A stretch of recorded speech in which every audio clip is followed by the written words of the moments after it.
Hello, I'm Lloyd Hawkeye Robertson, President of the New-enlightenment Project.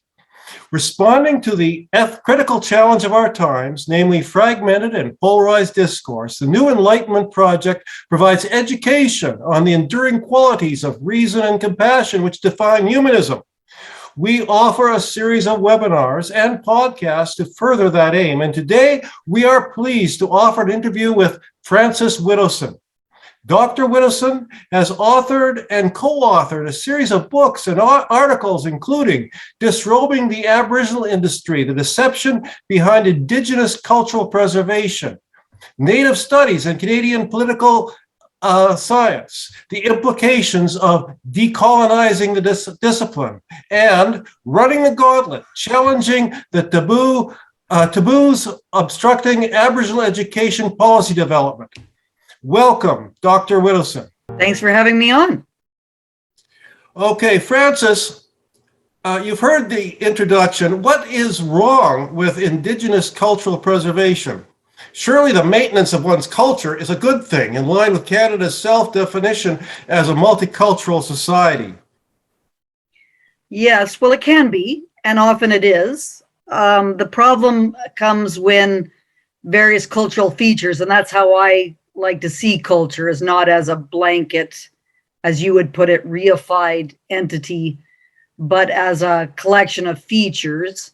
And some features in all cultures are beneficial, and then some cultures are often some cultural features are maladaptive. So I guess that's the problem, is current initiatives that try to preserve cultural features that make it difficult for people to participate in the global humanist enlightened society.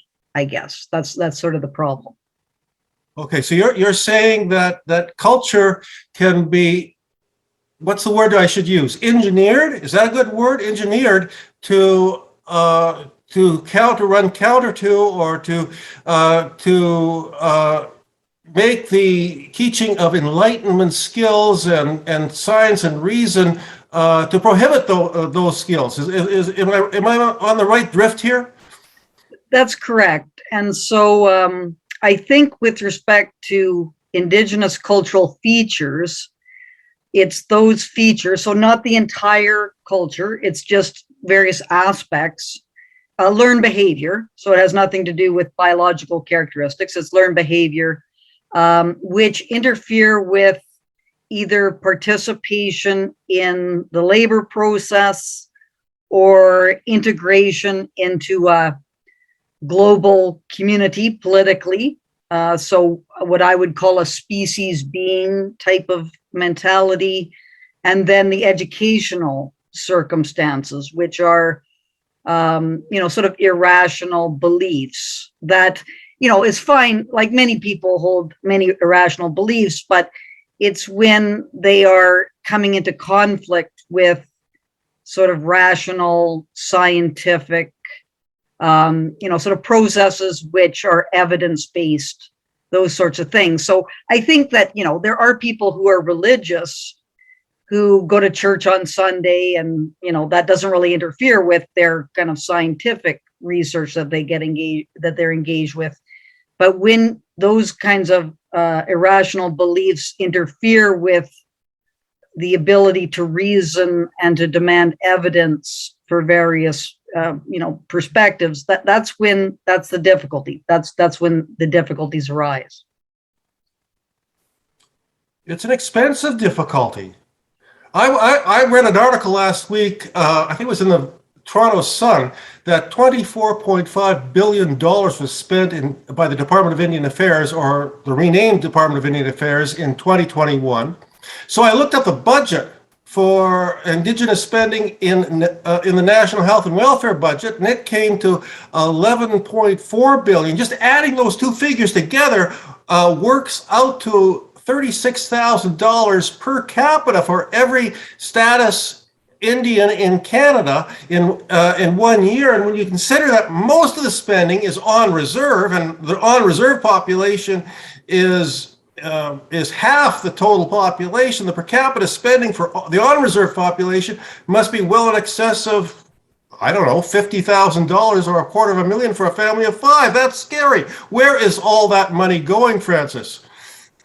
This is the industry. So, and Albert, Howard, and I did do an initial attempt to document this, but the Aboriginal industry, which is generally not Aboriginal, it is non-Aboriginal. Lawyers, that's the big one. Lawyers, consultants of various kinds, academics, these entities, they siphon off tremendous amounts of money.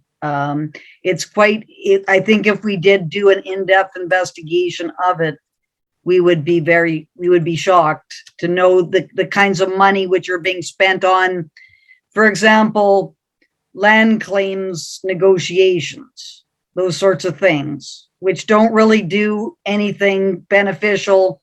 But that's just the tip of the iceberg. There's all sorts of processes going on all the time, which just divert, billions of dollars into all these discussions, which never go anywhere, which never get actually, put into the kinds of services that are needed, things like water, the water supply, or educational processes, housing, all these kinds of very, very much needed services. That money just gets diverted away from that. So that's kind of the difficulty is, people sort of say, oh, well, there's all this money, there's tens of thousands of dollars that is going to every Indigenous person. Well, it's not going to Indigenous people, much of this. It's going to this huge kinds of, infrastructure and industry kinds of processes, which, provide money for lawyers. They're the main culprit, but there's all sorts of consultants and academics and all sorts of things that make up this entity which Albert Howard and I called the Aboriginal industry. Well, yeah, and you're arguing that there actually should be more money for individual issues like that affect the ordinary Indigenous person on reserve, like, for example, water or housing. And that's been your argument with you, along with Albert Howard, for quite some time. I actually heard of you before I read Disrobing the Aboriginal Industry. I heard of you from a friend of mine from Northern Alberta who was a Cree student at the U of R, and she was circulating a petition that called you a racist. Now, yes. After reading your book and listening to you just now, I realize you're not attacking Aboriginal people at all. You're attacking the bureaucrats, the consultants, the lawyers, as you said, who make a very good living servicing the needs, as it is perceived, of Aboriginal people in ways that you argue are not productive. Yet there's this huge enmity towards you among in Aboriginal country. How do you explain that? Well, I think it's easier to do that than to deal with the situation.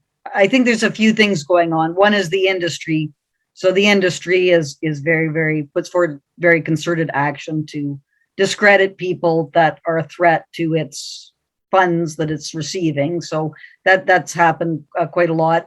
And then there's, there's a lot of problems with thinking about Indigenous, non-Indigenous relations now, and things that I think that you've really addressed. I've been listening to a lot of your videos, and you're kind of trying to work through this a little bit, which is, how do different cultures come together and benefit one another? Like have a society that includes a whole bunch of different cultures. Certainly the Indigenous history, the history of Indigenous people and non-Indigenous people, there's been terrible injustices that have been done. So that has to be rectified. But I think a lot of the discussions that are going on now, they're about what I've called in my latest book, neotribal rentierism. So that's kind of taken over a lot of the discussions. It's being manipulated largely by non-Indigenous people, but there's a lot of what's called neotribal elites now that are taking up a lot of this space. And you know, there's money to be made in many of these initiatives. So you know, that's what I'm trying to get things back on track, to, you know, sort of fight through the accusations, to try to explain things, but it just seems to be getting harder and harder. It seems to be getting harder and harder to do. And it's not just the Indigenous, you know, non-Indigenous relations, as you yourself have been documenting with what's called Wokism now, which is identity politics that's become totalitarian.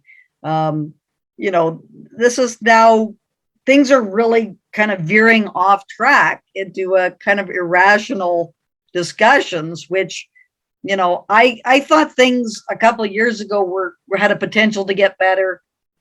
And then it just didn't turn out that way. So I'm hoping, you know, that we can somehow right the ship. I things seem to be pretty bad right now, but who knows? Like, things turn and you never know what's going to happen. But all you can do is just keep on arguing what you perceive to be the truth.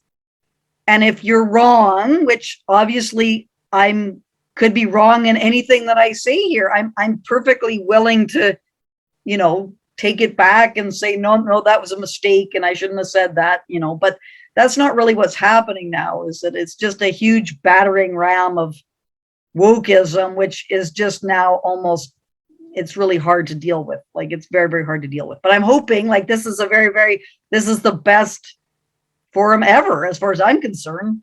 I don't know. I feel kind of sheepish that I know you tried to contact me a number of years ago. I don't know what happened there. I still cannot remember. Francis, we're in different disciplines, so we have to take that into account. And each discipline is organized according to its own silo. But my ears perked up when you talked about rentierism, and when you mention it, I think of Saudi Arabia. I think of filthy rich elites who, at their pleasure, allow some of the money that they are in control of, in the case of Saudi Arabia, it's oil money, to filter down to the lower classes. Is that what is happening here? Yes, and there's a whole literature, which is it's called rentier state. It's the rentier state literature in political economy. So that's how I first heard about it. And it's common in oil-rich states. That's correct. But it's not really oil that is the issue. It's just transfers. So that's how it should be seen. So it's the source of the wealth and how it's kind of feeding into the society. And the oil-rich states are the most well-known, because this is a phenomenon that kind of touches all the oil-rich states. But it can be, and I can't remember the term that's used, non-oil rentier, which is often aid. So when you have aid that is going into a country. So Africa has also been identified as this situation. And then, of course, the Indigenous population in Canada, this is basically transfers from the government in various forms, which creates a lot of problems within a society, because it sort of reinforces this elite structure, which makes it very difficult for the bottom part of the society, that which is dependent upon, you know, basically cultivating good relations with those who are in control of what's called the rent circuit. So there's certain group that is in control of the transfers. They are able to control everything that happens in that society. And that's pretty much what you see in Indigenous communities, is this kind of rentier state type of structure, which really doesn't have any way out of it. It doesn't have progress doesn't really occur in terms of, democratization, and it's working class politics. That's one kind of way of seeing it, is that you don't really have a working class that develops in these rentier types of economies. So you have what's called a clientelist kind of relationship, that's the patron client. There's a lot of different words for it, but you don't have the kinds of dynamism which exists when you have industrial types of societies where a working class forms, and then that working class is able to make demands on the system. Those kinds of relationships don't exist in rentier types of societies. Yeah, I think Marx coined the term lumpenproletariat. I don't know if anybody actually uses that term anymore, but it has a different dynamic, definitely. In disrobing the Aboriginal industry, you talk about a cultural gap between civilizations, modern civilizations, or civilization in what you term late stage capitalism, which I gather is what we have right now, and civilizations in a Neolithic stage of development. And such a gap was acknowledged by the chiefs back in the late 19th century. The chiefs wanted a modern education, which is sometimes translated in the translations as, quote, learning the cunning of the white man, end of quote. And they lobbied to have schools built close to their reserves. Now, a modern education is often seen as assimilation, and assimilation is viewed negatively. Indigenous knowledge is characterized as superior in some ways and should be offered in place of Enlightenment-based skills and reason. What changed over the time?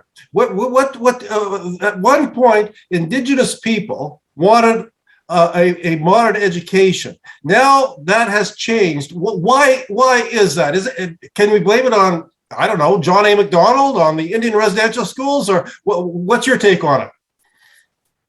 There's a number of factors which feed into it. First is the kind of mistakes that were made, terrible mistakes that were made, insensitivity, I guess, the churches being in control of the educational process, neglect.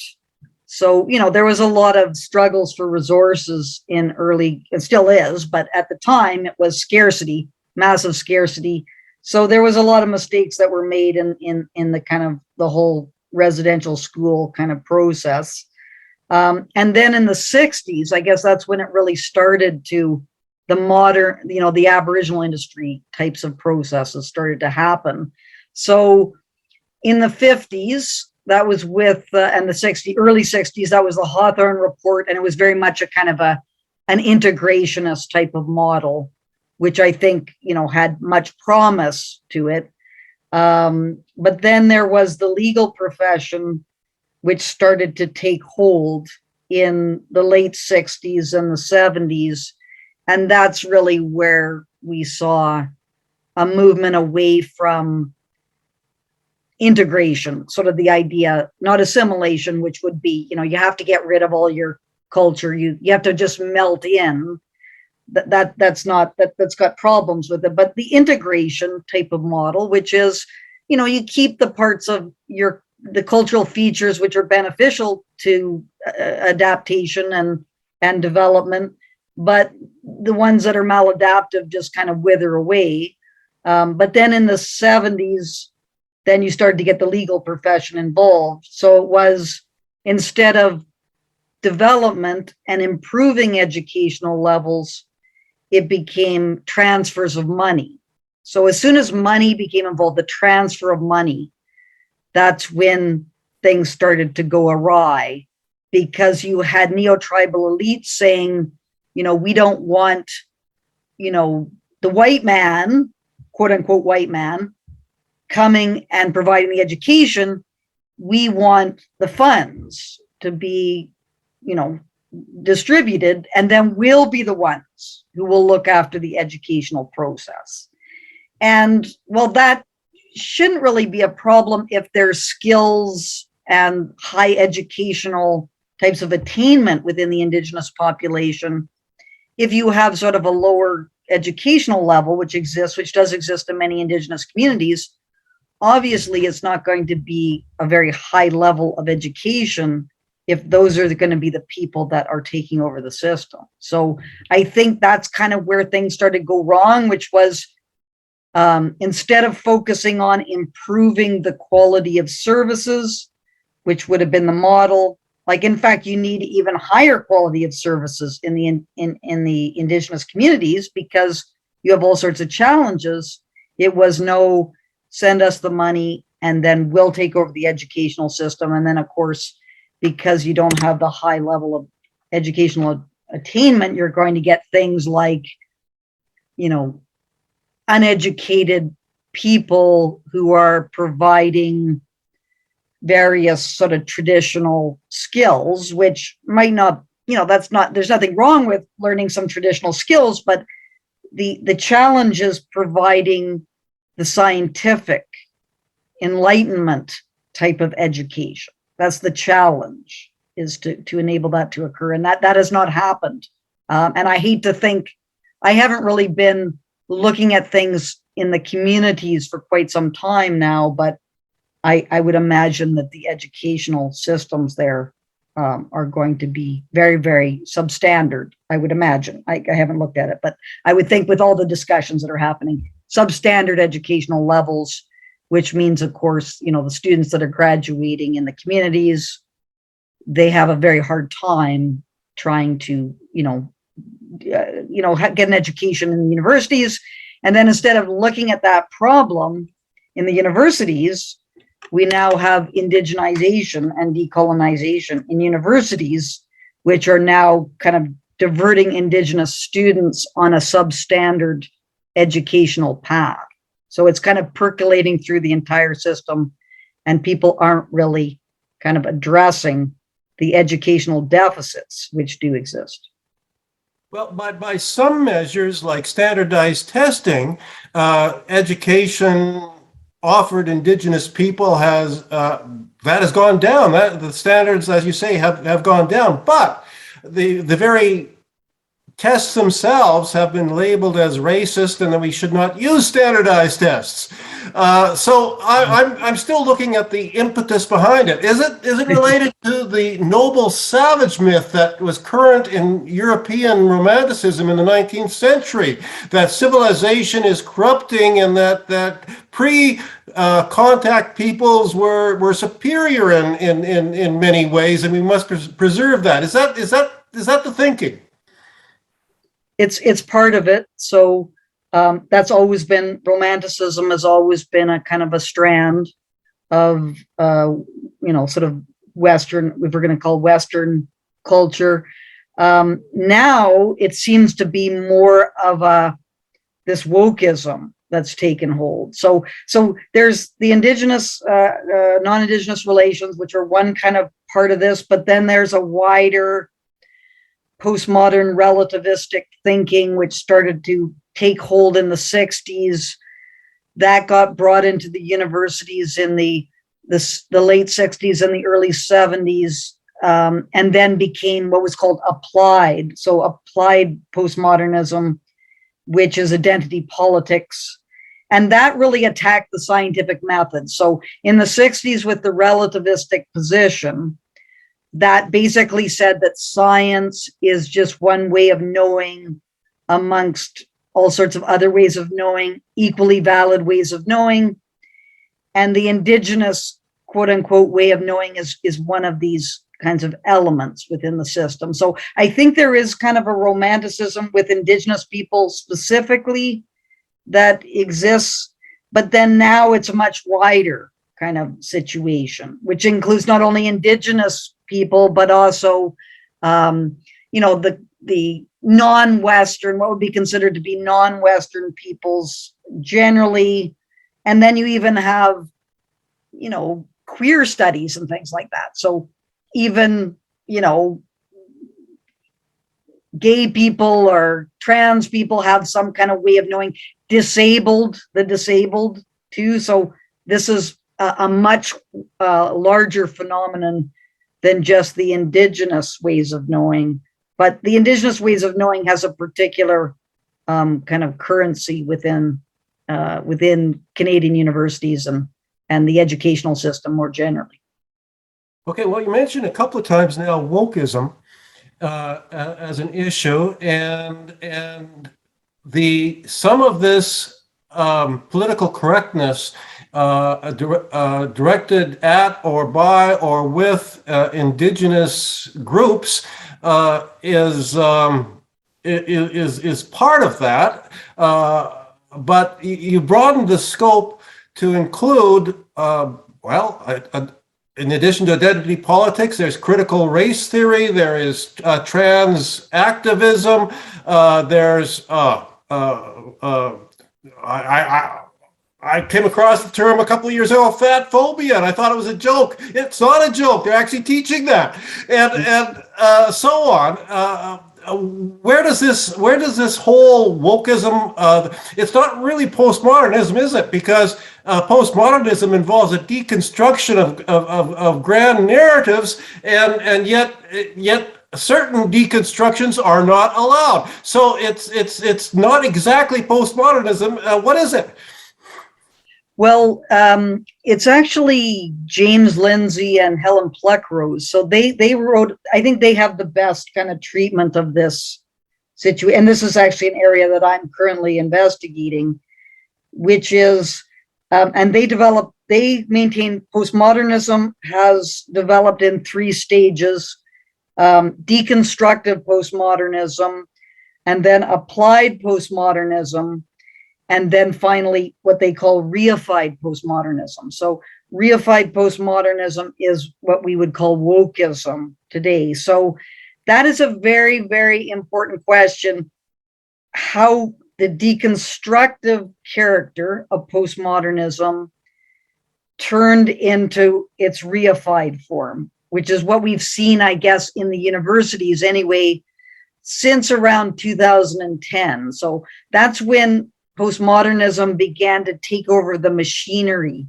of the universities through diversity, inclusion, and equity offices, these sorts of things. So originally with deconstructive postmodernism, which is relativistic and is attacking reason, science, evidence-based forms of investigation. That's what postmodernism did. But no one sort of said that's going to be the entire university. That wasn't the kind of, it was just like, okay, that's a kind of an interesting, way of thinking about things. And it had a very sort of small kind of role that it played within the university. Then in the 70s and the 80s, that's when we saw what was called the advocacy studies programs, which is queer studies and Indigenous studies and Black studies and so on, which had like the postmodernism, the deconstructive postmodernism was what allowed those to gain traction, because it said that the scientific method is no longer a universal kind of thing. So they got entrenched, but they still were just a small part. Like they weren't like the whole university, like they existed and they were kind of marginal actually. And then starting in 2000s, that's when it started to seize hold of things. And that's when it was what Lindsay and Pluckrose called reified postmodernism, which is the identities of these groups that are perceived to be oppressed must be made real. So what happens is that everyone is expected to embrace these identities. And if you don't, that's when you get pushed out. And that's what's happened to me now. So I am sort of, there's many, many people who are currently going through this process, but I'm probably one of the more well-known cases in Canada, is that when I was challenging this kind of, this identity politics, then I got labeled a hate monger and a harasser and someone who was discriminating against people and so on, and that I could no longer continue to exist within the university system. That's because this identity politics, which was made possible by postmodernism, assumed a dominant position and actually got taken over by the administration. And that's kind of where we are now. So, and Indigenous studies and indigenize. So it actually went from Indigenous studies in terms of the Indigenous policy area. That was kind of what it was like in the 70s and the 80s and the 90s, was Indigenous studies, just one kind of department amongst many. Now it's indigenization and decolonization, which means that the logic of Indigenous studies must be accepted by everyone. And if you don't accept it, you will be pushed out of the university. And that's where we are right now. So that's kind of the sequence of events that's happened. Well, I want to return to your specific case in a moment, because it's fascinating, it's interesting, it's also worrisome. But I want to take what you had to say about making the Indigenous reality concrete or real, or I can't remember exactly the phrase you used, but that. The case the example I'm thinking of is that of Maria Yellow Horse Braveheart, who used a combination of what I would call the noble savage and the idea of historic trauma to treat Aboriginal people to create a cultural camp here. She would take them, Aboriginal people, into cultural camps, and at those camps, many of whom had no personal recollection of trauma, certainly not trauma that happened before they were born, and introduce trauma symptoms to them using videos, using storytelling, using reenactments of massacres and death and horrifying thing. And then she would treat the newly created trauma symptoms through smudging and sweat lodges and prayers and a different set of storytelling. And as a psychologist, if it would be unethical for me to create trauma symptoms in a client so that I could treat them, is this typical of what is going on? Is this what you mean by making the identity real? That's part of it. That could be part of it. And actually, just listening to you speak there, I think the Truth and Reconciliation Commission did that a lot. Like with their whole, there's a book by Nietzsche, I think his first name is Ronald Nietzsche, and it's called Truth and Indignation.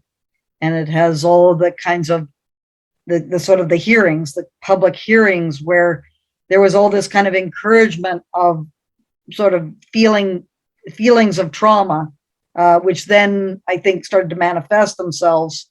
I think that what I was taught with respect to the reified postmodernism, which is, and Pluckrose and Lindsay, to make the identities real. So make real the identities.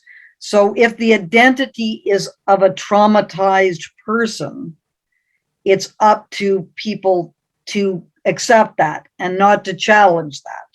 But it doesn't necessarily have to be a traumatized individual. With respect to the Indigenous population, that seems to be where we're heading. And I would argue it's part of this rent seeking is involved in this. So the lawyers, I guess, starting in the 90s, went into the Indigenous communities and said, hey, there's these, you can get compensation for what's happened. Now, that's not to deny, and we have to be very careful here, because obviously there is terrible trauma that it does exist, and there is terrible abuse and sexual abuse and so on that occurred. So that's not to deny that. It's just that when you have compensation starts to enter into the discussion, one shouldn't be surprised if there's kind of an incentive to feel that trauma has occurred. And it's not even lying or dishonesty or anything like that. It's just like, it's hard for someone to say, oh, well, I'm going to try to milk the system or something like that. Like people don't want to think that in those ways. They start to justify it to themselves, that in order to justify this, $30,000 or $40,000 or whatever that I'm going to be getting, and to make that seem like that's justified, then I'm going to think about myself more in terms of someone who's been traumatized. And so that, I think this is kind of taking root now in various Indigenous identities. And that's not to, because there are a significant number of Indigenous people who have been traumatized. It's just that we're incentivizing being traumatized.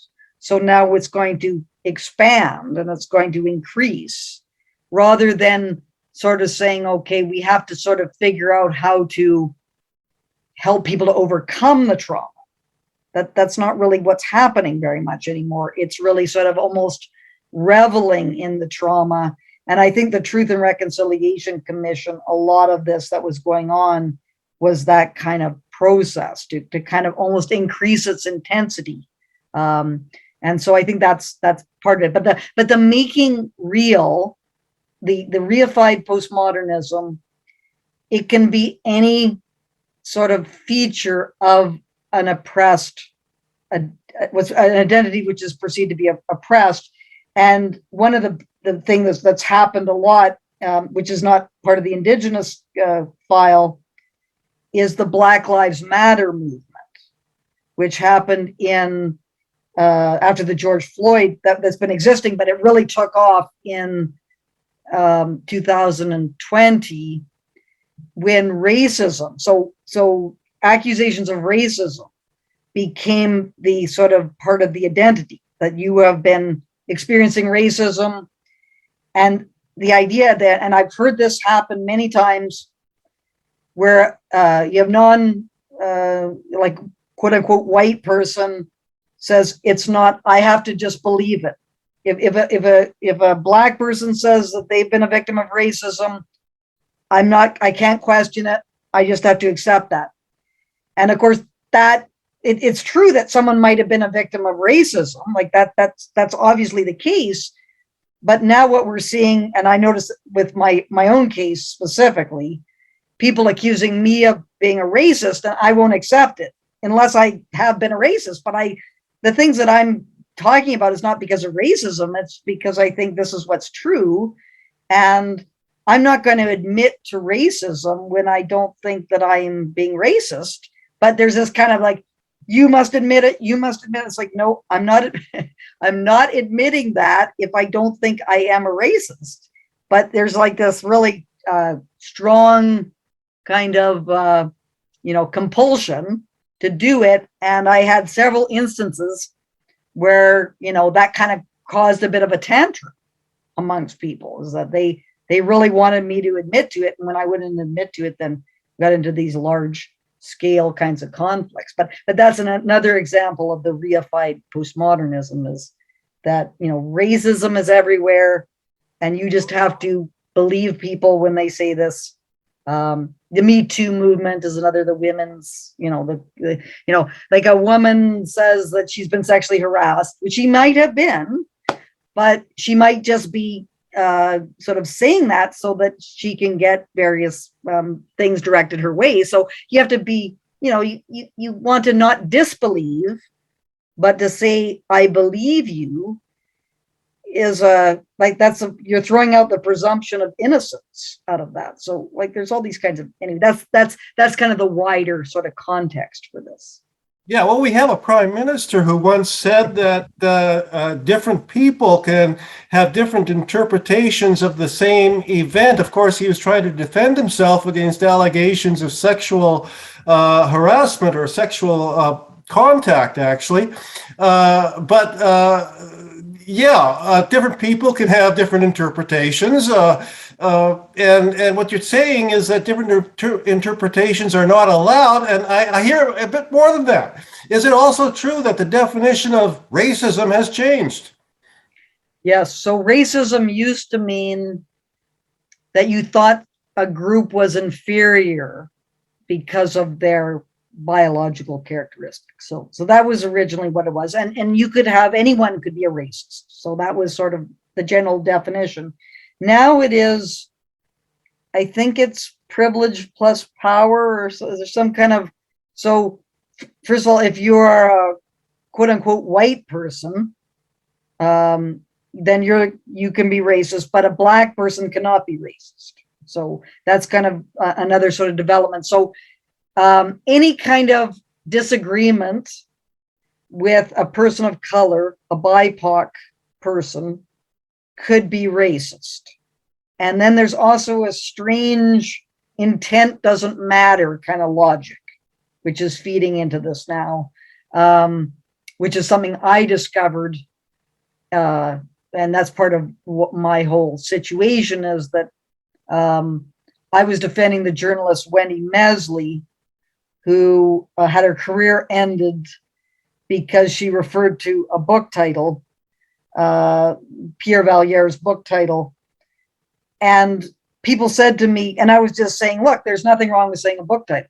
Like, that's a totally different situation, saying a book title, than, calling someone a racial slur. These are totally different things.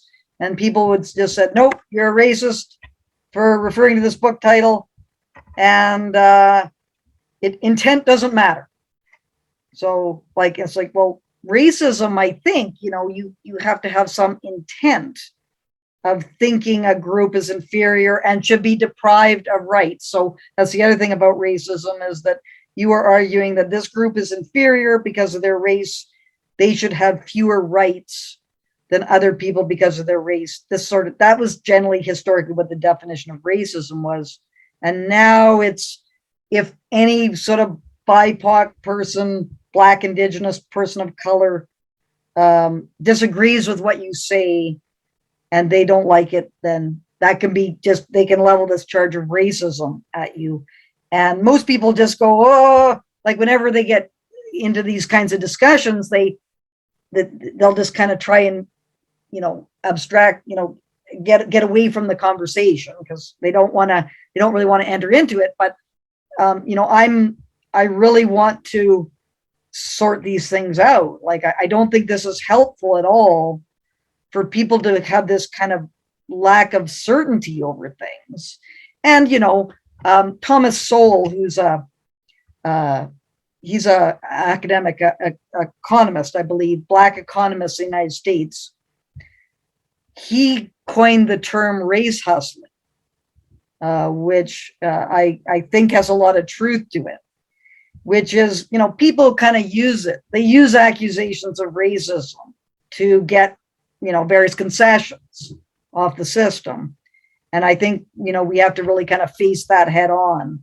And that's sort of what happened to me. Is there's a number of people who wanted me to be removed, and they just felt that, making accusations of racism was a convenient way to do that. And they were kind of looking for things all the time. And so I was, sort of accusing the phenomenon. Like, I don't want to call individuals this, but there's a phenomenon of race hustling, which is being used by certain people to get what they want and to stop people from arguing with them. And this is a big problem that exists. It diminishes the whole concept of the notion of racism when you get pettiness. Now, was it the Wendy Mesley quoting Jacques Valiere's book? What's the title? White Niggers of America. Was that was it the defense of her that got you into trouble and finally got you fired? Or I thought it had something to do with you challenging the narrative of the ground penetrating radar in Kamloops. what was it? That was like. And so for people who are interested in my case, there's a website called wokacademy.info. So there's a huge number of, it was ongoing. So this happened over a number of years, actually. But what was the catalyst was that I started on social media defending Wendy Mesley, and I got set up, which I knew I was being set up at the time, to actually mention the word in White Niggers of America, the title. And that's what led an Indigenous scholar who was angry at me anyway. So she had been upset about my views for a number of years. And it was that moment when she saw that, well, so a student, an anonymous Twitter account that was claiming to be a student-led initiative started to agitate against me on this basis, and she jumped behind them and encouraged them to go after me. And that was kind of the catalyst that kind of created a, like, that sort of went from, before that time, it was like rumblings and people very unhappy and so on, but it wasn't like this mob had formed. And at that point, when I defended Winnie Mesley, that's when the mob formed against me. And then I just went, I started to defend myself against it, and that this led to all sorts of other things. So there was, but the unmarked graves are part of it as well. That was a later, that was in 2021. So like it was an extension of it, but it really, the mob started to form in July 2020 with the defense of Winnie Mesley. That was kind of the, people said, gotcha. They said, you've mentioned this word, you're a racist. All these people started to kind of, go after me, and then I just wouldn't take it seriously. Like I just wouldn't back down. I said, you guys, this is crazy what you're doing, and I'm not going to give it any credibility at all. And I just didn't back down off of it. I said, you're going to have to hold a gun to my head to get me to stop doing this, because I don't think there's anything wrong with this. And I was really sort of saying, this is crazy for people not to be defending Winnie Mesley here. Winnie Mesley got taken down, and people should have stood up for her, but people were afraid that they were going to get the same treatment. So no one really stood up. And so I stood up, and I still, there's nothing wrong with what she did. Everyone who supported her takedown should just hang their heads in shame. It was just terrible. And that's the end of it. But, this whole thing, they don't accept reason. Like, reason is not how it's going to play out. It's going to play out through force. And I just couldn't take it seriously. So that was the beginning. Well, I started to become satirical with them, and that's what enraged them further. I still, looking back on it, I was sort of reacting in real time. So I still look back on it kind of going, wow, that was kind of crazy. But I just did what I did because I just couldn't take it seriously, what people are doing. So, and that was just, people didn't like having the satirical kind of approach taken in response to what they were doing. Surely it wasn't your satirical approach. I mean, you've been controversial at least since 2008, because that's when that petition I mentioned at the beginning of this interview was created, and so you've been controversial for a long time, and the administration at Mount Royal may not have liked what you've said, but they didn't fire you. What was the difference here? Surely it was not that you were satirical. I can't fathom was that. Sort of it, like, well, it started to forces, like, it's about forces kind of amassing against you. So, so 2008, there's a group of political scientists who tried to have me charged with hate speech, and that kind of faded away. 2016, two faculty members went after me in 2016, and I fought back against them.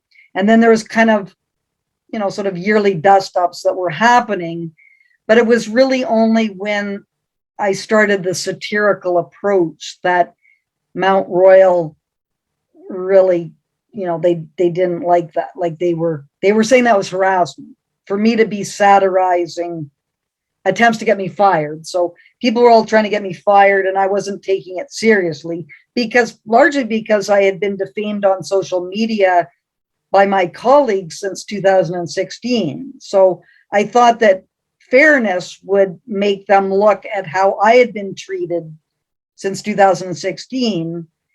But the way wokeism works is that fairness is not part of it.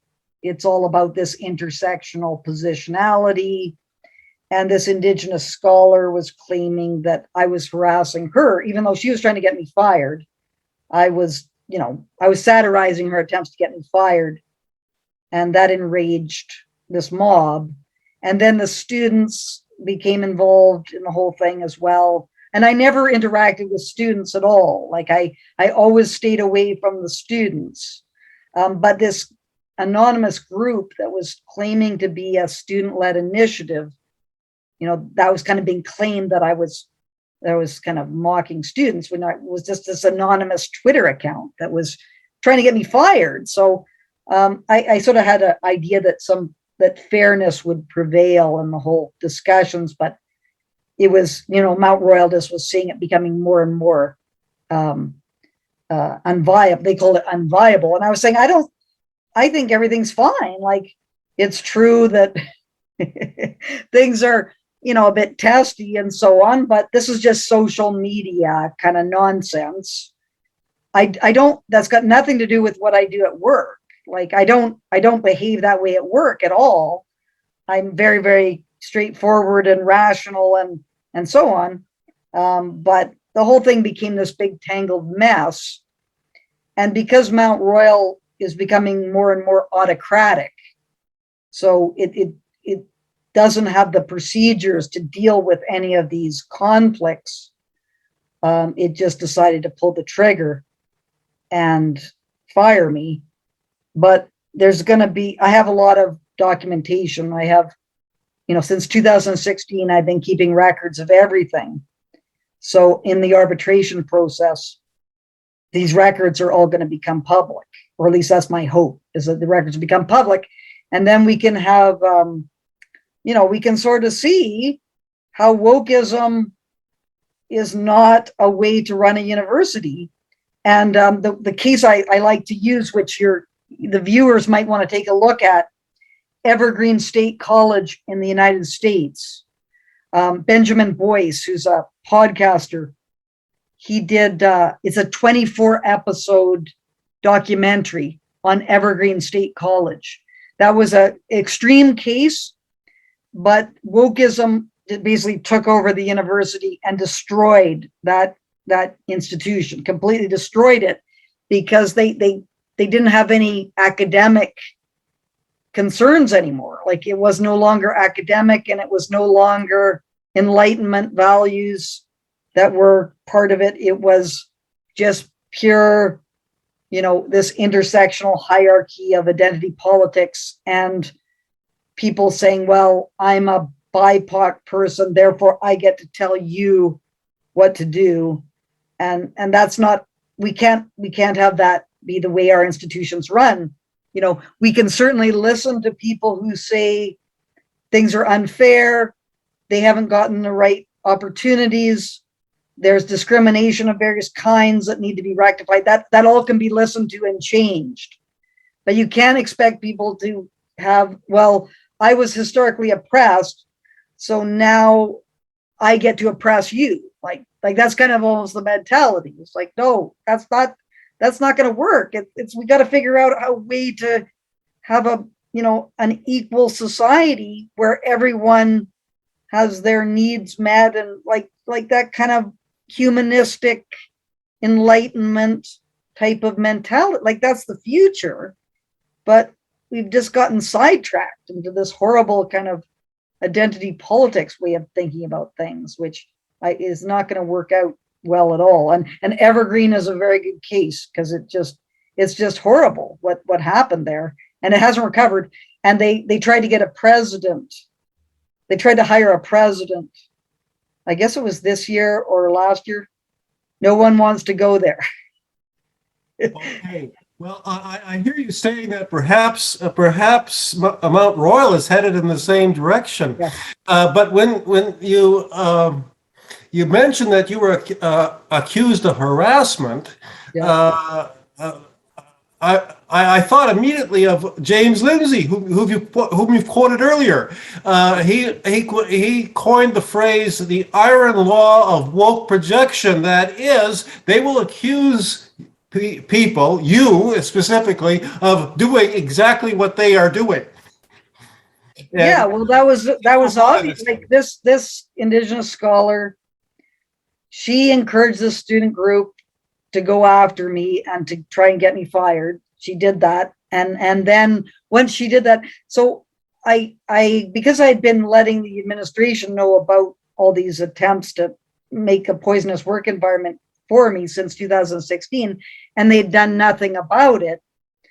I assumed that Mount Royal didn't see social media as a workplace kind of issue. That was my conclusion. So I thought, well, it's not really doesn't make sense for me to go to the authorities to complain about this. So I just decided to satirize her attempts to get me fired. So that's what I did. She went after me. I just was responding. I was completely reactive. And then she said that I had harassed her. So, and everyone seemed to, when I was kind of saying, look, here's the history of this, said, well, we're here to investigate you. We're not here to investigate her, like that kind of thing. I was like, whoa. So I was kind of surprised at the lack of fairness about everything. But that's wokeism. So, fairness is a enlightenment kind of value of where, we're all human beings coming together to try to decide how to make a better world together. That's humanism. That's the enlightenment and so on. That's not wokeism, which is, BIPOCs and so on have been oppressed for millennium. So now they're going to have millennium to oppress, the non-BIPOCs. Like that's kind of how it's seen. And it's like, that's not going to have the cooperation. You're not going to bring about cooperation through that. And you're going to destroy all the institutions. And, I call Mount Royal now Evergreen Light because they're going in that direction. We can still pull it back. But, it's going in that direction. And the inability to see this as the problem, that's a real, we have to learn. Learning is required. And these when wokeism takes hold, it just prevents people from speaking. That's kind of its nature. So you can never learn anything because you're just told to shut up and listen and that you're an oppressor and all these kinds of things. So, yeah. So things are not heading in a good direction. You mentioned a couple of times about this reciprocity, that if white people have been victimizing others, that the people, and I'm not sure I agree with the term BIPOC, but it's a term you used, they get to oppress white people, yet the majority of woke that I have come across in various discussion groups and in various forums, they're white, particularly white male. Explain that one for me. Yeah, well, it's opportunism. So I should mention, I hate the BIPOC. I almost kind of use it ironically because I hate the term BIPOC. It's just, that's kind of what people are using now. I don't even know how to refer to these things anymore. But I hate all these letters, LGBTQ2S, blah, blah, blah. Like this is all wokeism that is doing it. But non-white people, I guess. See, I never ever think of myself as white. Like I don't think that's a useful category. But in terms of the quote unquote white people, they're using it like it's opportunistic people, and they're the worst. They're always the worst.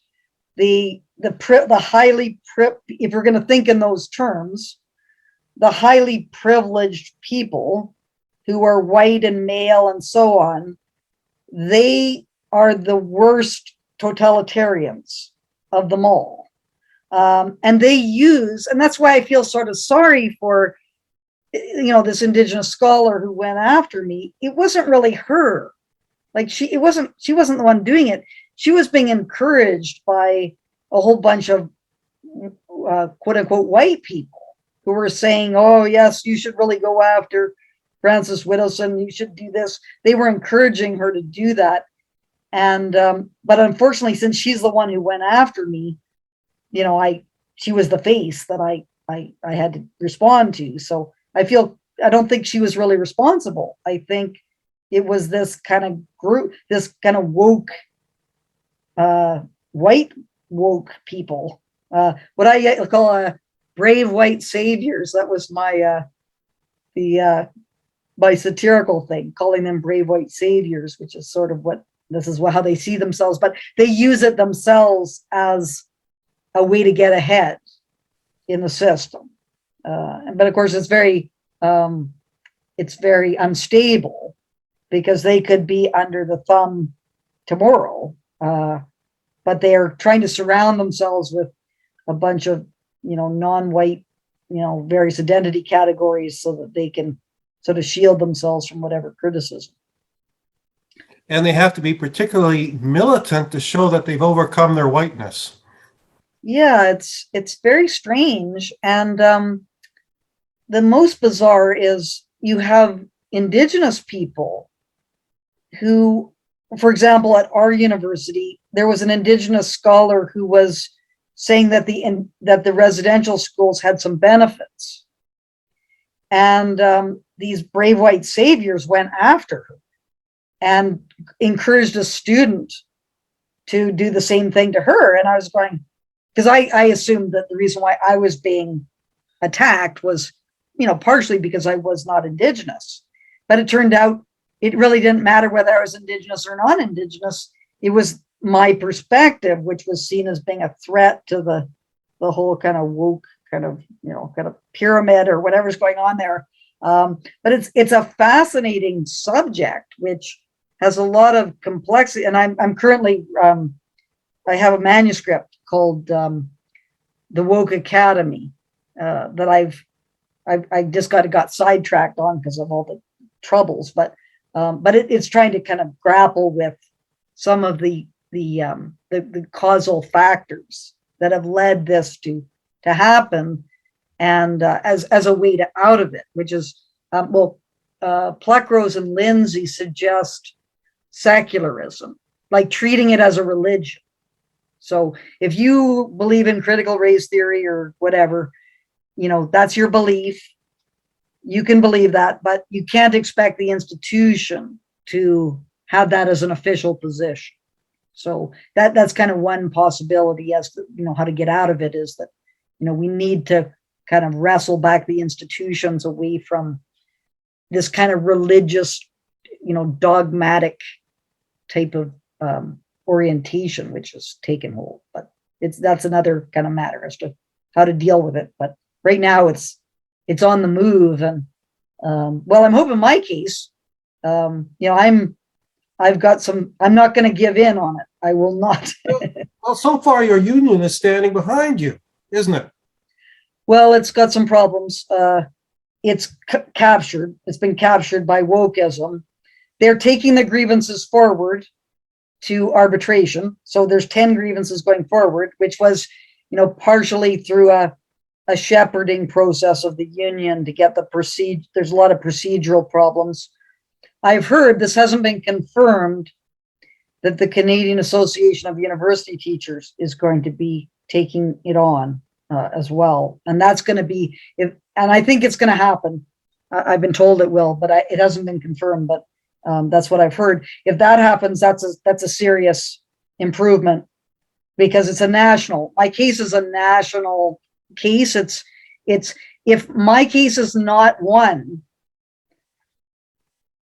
universities are over, because it's so ridiculous. My case, like what's happened to me, I know some people, find me a bit of an abrasive personality and so on, but that's not really the issue here. It is that certain ideas cannot be spoken in the university, and this is going to have terrible consequences, for everyone. And it's time to fight back against it. The time is now. And I think CAUT, the Canadian Association of University Teachers, realizes this. So I'm hoping they have a lot of expertise on these grounds. So I think, the case should be won. And with CAUT, I think it will be won. It's just a question of whether, we can force Mount Royal to reinstate me, which they should do. That should be done. And I don't know what that kind of looks like for the institution, because it has been seriously corroded. But hopefully that's part of the process, is to make Mount Royal an academic institution once more, because had great promise in 2008. It was excellent, and it's just been gradually sort of overtaken by Wokism. And if we could just beat it back and restore the academic character of the institution again, then that would be wonderful. But there's a lot of, we still have a lot of work to do in terms of that situation. I read somewhere that you do you still consider yourself to be a Marxist? Well, it's historical materialism is the, I don't like the word Marxist, because it sort of implies that everything that Karl Marx says, you accept. And actually Marx said, one thing I know I'm not a Marxist, which he was kind of alluding to that kind of religious kind of flavor, dogmatic kind of thing. The person that I identify with most is George Orwell. So George Orwell is a very interesting figure who was a socialist, but was not dogmatic about it. Like, he was always trying to figure out things and really valued freedom, human freedom, and also had quite a strong conservative type of, was enamored with conservatism quite a lot. So that's kind of an interesting thing, that because I've always been, kind of opposed to the monarchy and the queen and religion and everything. Like I always saw that as being, which I still am. But there's something about, the long period of time that something's been around, like I think that's kind of where tradition can guide people a little bit. Is there's a difficulty when you just sort of say, just get rid of all the traditions, let's just burn it down. And, because there's for thousands of years, this has kind of been percolating. And the fact that it's existed for thousands of years means that it probably has some meaning to humanity that should be taken seriously. At least it should be thought about a little bit. And Orwell was kind of grappling with these kinds of things. But historical materialism is the theoretical side of what's called Marxism, which basically is founded on the labor theory of value. So the labor theory of value, class politics, sort of the historical development kind of idea, and science, like support for science. I believe Marx and Engels called themselves, they didn't like the term Marxists, obviously, scientific socialists is how they saw themselves, which was bringing about socialism through scientific processes. Or through a scientific understanding. I think Marx and Engels were contrasting their socialism with utopian socialists that were prevalent, active on the continent at that time. Yes. So, but I think it's an open question, because I'm not an activist. I'm an academic. So I think there's a lot of truth to historical materialism. But if I was convinced otherwise, then I would have to, kind of modify that perspective and accept other things. So I'm much more comfortable within the academic side of things than the activist side of things. But your point stands solidly that Marx himself was embracing the Enlightenment, that there's such a thing. Now, he could have been wrong. We can disagree with him, but he himself was embracing the idea of science and reason as a way of expanding our knowledge and progressing forward. And so in that sense, he was a progressive. Now, here. I think this might be my final question because we've gone just over an hour now. But Lindsay has referred to this phenomenon of wokeism as neo-Marxism. Yeah. Sometimes it's referred to as cultural Marxism. I'm not sure that really applies, but I'd like to hear your thoughts on that. Yes, and that would be my major. And I'm really interested in Lindsay's most recent book, which I can't remember. It's Black Woke Marxism or something like that. Like it's got Marxism in the title. Anyway, it's a big disagreement that I have, not just with Lindsay, but with Douglas Murray is another person. Philip Saltzman is another. They and Jordan Peterson too. Like they refer to cultural Marxism and so on. Marxism, if we're going to look at historical materialism, is an economic. It comes out of the economic. It has economic roots to it. That's its major focus is the economic circumstances. So really, they see culture as being a much less important force than the economic things about ownership of production and so on. What happened, and this is something I'm currently working on, is I believe it was Antonio Gramsci, that was the actual distortion of Marxism to not being Marxism anymore, which then, instead of having the economic focus, became the cultural focus, and culture became the site of what to change. So you would then use the culture to change the economic kinds of things. And that's really where things started to go awry, as far as I'm concerned, is that when you kind of drifted away from the ownership, the questions of ownership and labor, which was kind of at the heart of historical materialism, and started to focus on the culture and these sorts of things, that's not really, you've sort of lost sight of the main focus of the theory. And it's no longer, as far as I'm concerned, it's not Marxism anymore, not historical materialism. It's kind of, that's when I think postmodernism began to take hold, is when that happened, when it became abstracted out of the economic kind of context. And to some extent, it was about impatience, I think, in the 60s, is that Foucault and all these postmodernists, they started off by being kind of Marxists, like that was their, but then they got tired of it, right? They didn't want to be, rubbing shoulders with the working class. They wanted to be in their, their offices on, doing all their philosophy and so on. So I think I don't think that's true. I think that it's not Marxism, what they're talking about. But of course, it's a way for the, to beat the left over the head, right? Like instead of seeing it as a distortion of the left and a abandonment of the left, we criticize the left for being crazy. But I think it's just kind of abandoned the working class labor types of concerns, which were at the heart of that kind of theoretical tradition. Okay, I'd like you to, I do have one more question. I'd like you to use your historical materialist lens and predict the future. Where are we going with all this? Fascism. I think we're going towards fascism is where we're going. Like, I think there's a totalitarian impulse that's going on now.